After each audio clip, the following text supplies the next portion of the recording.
Assalamualaikum warahmatullahi wabarakatuh. Terima kasih banyak kepada Bapak Ridho selaku dari dosen mata kuliah kewarganegaraan yang telah memberikan kesempatan kepada kelompok kami untuk melakukan diskusi seputar materi perkuliahan yang akan kami tuangkan dalam sebuah video sekitar 10 menit ke depan. Saya Robi Yusuf Alfasa di sini sebagai moderator dari kelompok 11 dan ada teman-teman saya juga yang akan menjadi narasumber di antaranya. Saya Ahmad Faisal Ramadan. Saya Muhammad Jaman aja. Saya Emrul Kurniawan. Saya Wafa Setiawan. Dan saya Erik Saputra. Di mana dari kelompok kami akan berdiskusi tentang topik sikap bela negara pada isu terorisme di Indonesia. Kami membahas isu terorisme ini karena menjadi prihatin juga pada masyarakat Indonesia. Kita juga perlu mengetahui bahwa dari tindakan terorisme itu dapat menyebabkan rasa ketakutan, mengancam rasa aman, dan juga ada mengancam kestabilan keamanan nasional. Sebelum kita masuk ke tentang terorisme dan bela negara, alangkah baiknya kita mengetahui pengertian terorisme. Aku mau nanya nih buat saudara Erik, apa sih pengertian terorisme itu dan apa yang melatar belakangi dari tindakan terorisme tersebut?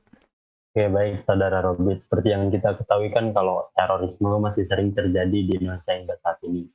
Lalu sebenarnya apa sih terorisme itu? Terorisme sendiri merupakan sebuah tindakan yang melibatkan unsur-unsur kekerasan sehingga menimbulkan efek bahaya bagi orang-orang yang ada di sekitarnya.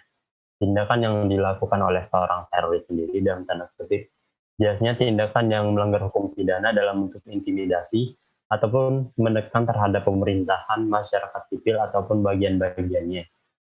Terorisme sendiri biasanya terjadi karena dilatar belakangi oleh perbedaan sosial politik seperti ketentangan agama, perbedaan pandangan politik, etnis dan ideologi, ataupun kesenjangan ekonomi yang terjadi di lingkungan tersebut.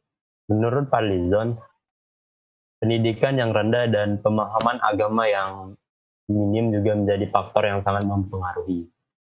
Karena masih banyak orang yang memiliki pemahaman yang sempit dalam menerjemahkan nilai-nilai agama yang ada pada masyarakat.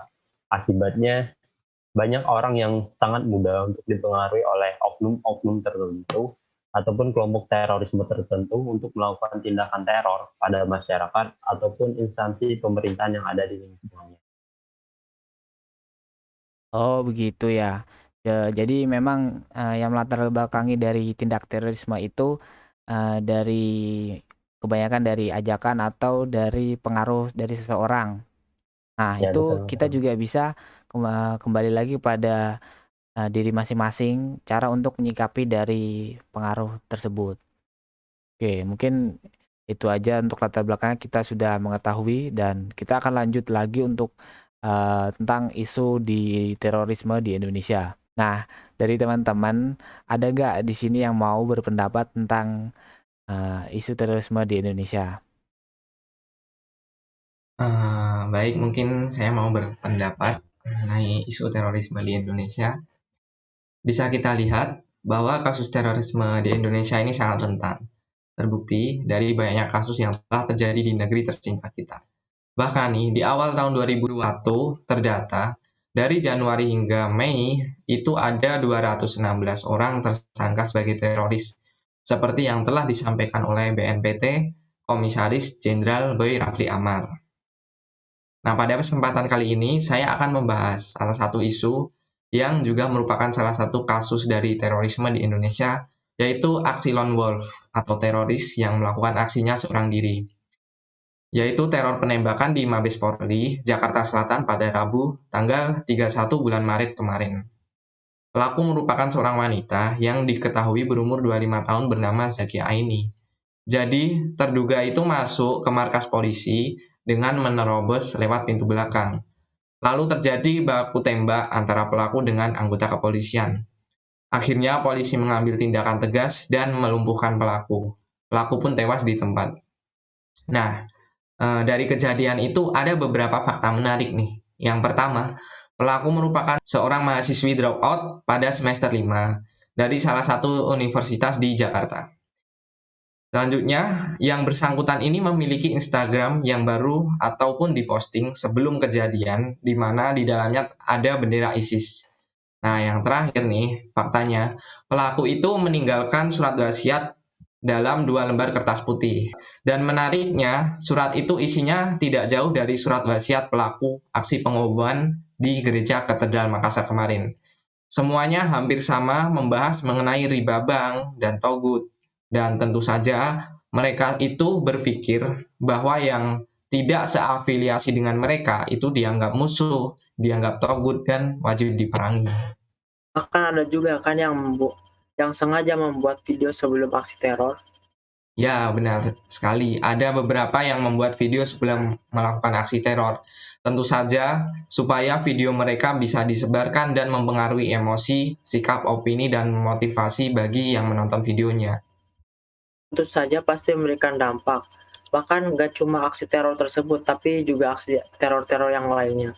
Dari isu yang dari tadi kita bahas, dampak dari adanya teroris yang banyak kita tangkap belakangan ini, para aparat melakukan pengetatan pengamanan di sejumlah titik di lokasi.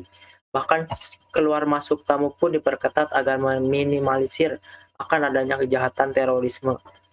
Untuk masyarakat, begitupun saya, merasa miris dan terganggu mendengar adanya teror-meneror ini di beberapa daerah atau di Mabes Polri ini, karena ini menimbulkan adanya rasa curiga sesama umat beragama lainnya.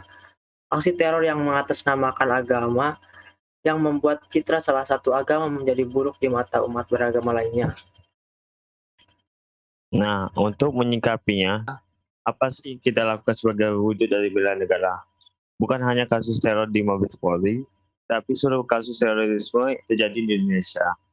Sebelum kita masuk sikap dan upaya masyarakat yang mencerminkan bela negara, kita sedikit apa arti itu bela negara. Suatu bentuk sikap dan perilaku yang dijiwai dengan rasa cintanya, NKRI berdasarkan Pancasila dan UUD 1945 yang diwujudkan dalam kehidupan sehari-hari. Sikap masyarakat yang mencerminkan bela negara. Satu, kita sebagai bela negara Indonesia jangan hanya mengerti atau membaca Pancasila, tapi kita harus mengamalkan dalam kehidupan sehari-hari. Teroris ini membunuh dan dalam agama Islam kita diajarkan untuk saling memaafkan, saling toleransi, dan beradab dengan sesama makhluk. Dua, selanjutnya jika kita ada teman atau saudara yang kelihatannya menyimpang atau salah mengartikan tentang jihad, tentang istilah-istilah atau hoax, kita itu jangan diam, ikut ngomongin, nggak cuma memberikan acuh gitu. Tiga, pemerintah juga harus tegas dalam menyikapi hal ini. Mungkin sebagian besar sasarannya ini anak muda penerus bangsa yang masih labil, memberi cuci otak atau diberi menyimpang tetapi seakan disampaikan dengan bahasa yang halus. Jadi pemerintah harus ketat sama melakukan inovasi penyaringan sosial media, penyaringan awas, penyaringan organisasi bukan agama, atau apa sampai tingkat kelurahan bukan hanya di kota besar. Ya, saya sangat setuju dengan upaya yang telah dipaparkan Saudara Raffi. Lantas saya akan menyimpulkan bahwasannya terorisme itu sangat berbahaya bagi kehidupan bangsa dan bernegara. Untuk menghindarinya, sangat tepat bila ditumbuhkan kesadaran tentang bela negara. Karena dalam bela negara itu terdapat nilai-nilai tentang rasa kebangsaan untuk mencintai negara. Saya menekankan terorisme merupakan kejahatan kemanusiaan yang tidak berkaitan dengan agama apapun. Semua ajaran agama menolak terorisme apapun alasannya. Saya menghimbau kepada seluruh masyarakat turut memerangi radikalisme dan menghimbau kepada masyarakat lain agar tetap tenang menjalani kegiatan ibadah karena negara menjamin keamanan kita semua. Oke, terima kasih kepada teman-teman yang sudah menyampaikan pendapatnya. Semoga video ini yang kami bawakan bisa memberikan pandangan kepada masyarakat mengenai kejahatan terorisme. Kami juga meminta maaf apabila terjadi tutur kata yang salah atau penyampaian yang kurang berkenan di video ini. Kurang lebihnya mohon maaf. Wassalamualaikum warahmatullahi wabarakatuh.